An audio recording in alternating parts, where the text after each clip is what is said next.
खबर देखने के लिए यूट्यूब चैनल सर्च करें, सब्सक्राइब करें और बेल आइकन दबाएं।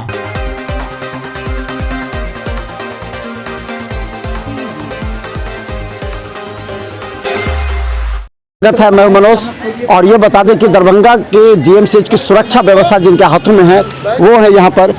आज क्या कहेंगे स्वतंत्रता दिवस पर आप लोग डीएमसीएच की सुरक्षा व्यवस्था लगे हुए? मैं एक सूबेदार प्रमोद पाठक डीएमसीएच सिक्योरिटी इंचार्ज बोल रहा हूँ। आज राष्ट्रीय पर्व है। राष्ट्रीय पर्व के शुभ अवसर पर जितने भी गणमान्य हैं सबको राष्ट्रीय पर्व का शुभकामनाएं। यहाँ डीएमसीएच का सुरक्षा गार्ड है। डीएमसीएच में हम लोग जिस तरह से हर साल अपना राष्ट्रीय पर्व मनाते आए हैं।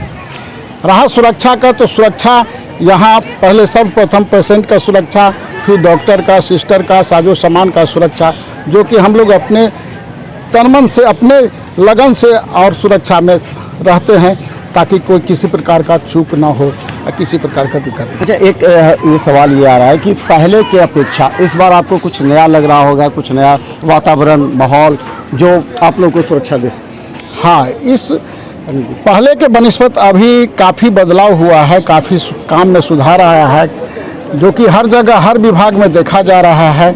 और हर कोई, पहले ये था कि हम लोग का बात अगर किसी अधिकारी के पास, किसी सीनियर के पास पहुंचाते थे वो सुना नहीं जाता था, लेकिन अभी उस चीज़ को सुना जाता है और हम लोग का भी वेलफेयर के ऊपर ध्यान रखा जाता है। तो हम बता दें, ये देखिए तमाम सुरक्षा गार्ड हैं जिनके कंधों पर एक बड़ी जिम्मेवारी है डीएमसीएच में मरीजों की भी सुरक्षा करना, डॉक्टर की सुरक्षा करना। हालांकि इन लोगों को कई बार परेशानी से गुजरना पड़ता है। इन लोगों की समस्या ये है कि जब वो स्थानीय कुछ लोग ऐसे उग्र हो जाते हैं, उन लोगों को प्यार से समझा के, कभी बलपूर्वक भी, चूँकि डीएमसीएच की सुरक्षा मौजूद हो।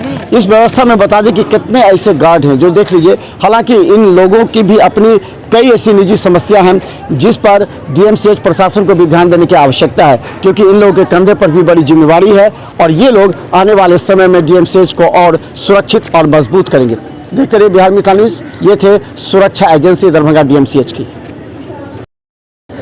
नमस्कार, बिहार मित्र न्यूज़ में आपका स्वागत है। मैं मनोज, और हम बता दें कि दरभंगा डीएमसीएच की खबर लगातार हम अपडेट दिखाते रहते हैं, जिसमें मरीजों के साथ जिस तरह यहाँ पर इलाज होता है, जैसे कि अभी अधीक्षक ने कहा कि जो इनका इंफ्रास्ट्रक्चर है उसके कमी के बावजूद 3.5 लाख से ज़्यादा मरीज को देखा गया। उनमें कहीं न कहीं भूमिका पैरामेडिकल स्टाफ्स की भी है जो दिन रात मेहनत करते हैं। ये देखिए, ये पैरामेडिकल स्टाफ्स हैं जो लगातार आज स्वतंत्रता दिवस और जो अमृत महोत्सव है उस पर कार्य कर रहे हैं। हमारे साथ यहाँ के प्रिंसिपल जो इन लोगों को बेहतर शिक्षा दे रहे हैं। क्या इस बार आप लोग, क्या लग रहा है बेहतर, पहले से क्या बेहतर लग रही है?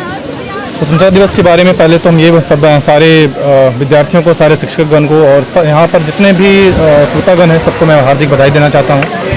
ये कहना चाहूँगा कि हर साल हम इस दिवस को यह प्रण लेते हैं कि बेहतर से बेहतर स्वास्थ्य सुविधाएं देने का प्रयास करेंगे, स्वास्थ्य सुविधाओं का स्तर को बढ़ाने की कोशिश करेंगे।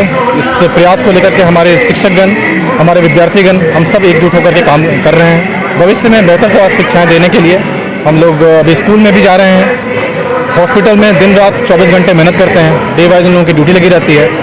उम्मीद करते हैं भविष्य में बेहतर सुविधाएं इन लोगों को आधुनिक और तकनीक शिक्षा के लिए, क्योंकि मरीजों की बहुत जिंदगी निर्भर करती है। इस पर ये कहना चाहेंगे कि अभी रिसेंट में बहुत सारे नए नए उपकरण आए हुए हैं और चूँकि being a part of the schools and colleges, हम ये बात कहना चाहेंगे कि वहाँ पर जो भी नए उपकरण आते हैं उन सबकी ट्रेनिंग हम अपने विद्यार्थियों को देते हैं, ताकि जब ये विद्यार्थी उस हॉस्पिटल्स में अपने मरीजों को सर्व करते हैं तो बेहतर से बेहतर स्वास्थ्य सुविधाएं और शिक्षाएं और चिकित्सक की उपलब्धियां दे सकें। तो हम बता दें, जरा गौर कीजिए, इन लोगों के कंधे पर एक बड़ी जिम्मेवारी है और इस जिम्मेवारी को निभाने के लिए जैसे देखिए कितने ये पैरामेडिकल स्टाफ है जो दिन रात।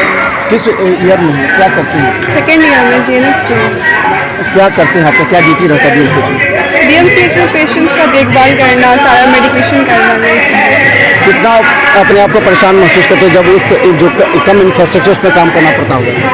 परेशानी तो होती है, लेकिन फिर भी परेशानी के साथ काम तो करना है, इसलिए हमने ये ज्वाइन किया है यहाँ पे पढ़ने के लिए। तो दिक्कत तो होती है क्योंकि थोड़ी बहुत सुविधा की कमी है यहाँ पर।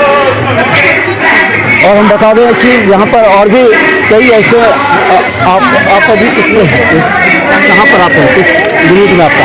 हाँ, फीमेल पेन वार्ड। हाँ, फीमेल पेन वार्ड। क्या प्रॉब्लम लगता होगा आप लोग काम करने में? पहले से अब क्या दिक्कत हो रही है? पहले से काफ़ी सुधार हुआ है। क्या सुधार हुआ है? नर्सिंग स्टाफ में क्या हर आदमी में अपना ड्यूटी करते हैं, सब समय से, सब कर्मचारी अपना समय से ड्यूटी करते हैं। ड्यूटी में सब समय पर आना जाना सबका रहता है पहले से। अच्छा है। सामानों की भी देख रेख आपके पास जिम्मे होता है कि कितने यूनिट में कौन से कितने सामान है, क्या लगता है पहले से उपलब्धता है? सब चीज़ ठीक है पहले से बहुत सुधार है। तो ये पारा मेडिकल बी फार्मा का क्यों नहीं बहाली हो रहा है? बी फार्मा का हर जगह नर्सिंग स्टाफ ड्यूटी कर रही है। बी फार्मा का जो है बहाली होना अनिवार्य है। बी फार्मा का इनका भी एक सवाल है कि बी फार्मा का बहाली भी नहीं हो रहा। दूसरा बात बता दीजिए, देखिए तमाम पारा मेडिकल स्टाफ और नर्सिंग स्टाफ के बदौलत दरभंगा DMCH में 3.5 लाख से ज़्यादा मरीजों का अगर इलाज हो रहा है तो उसमें पारा मेडिकल की भी काफ़ी भूमिका है। धन्यवाद।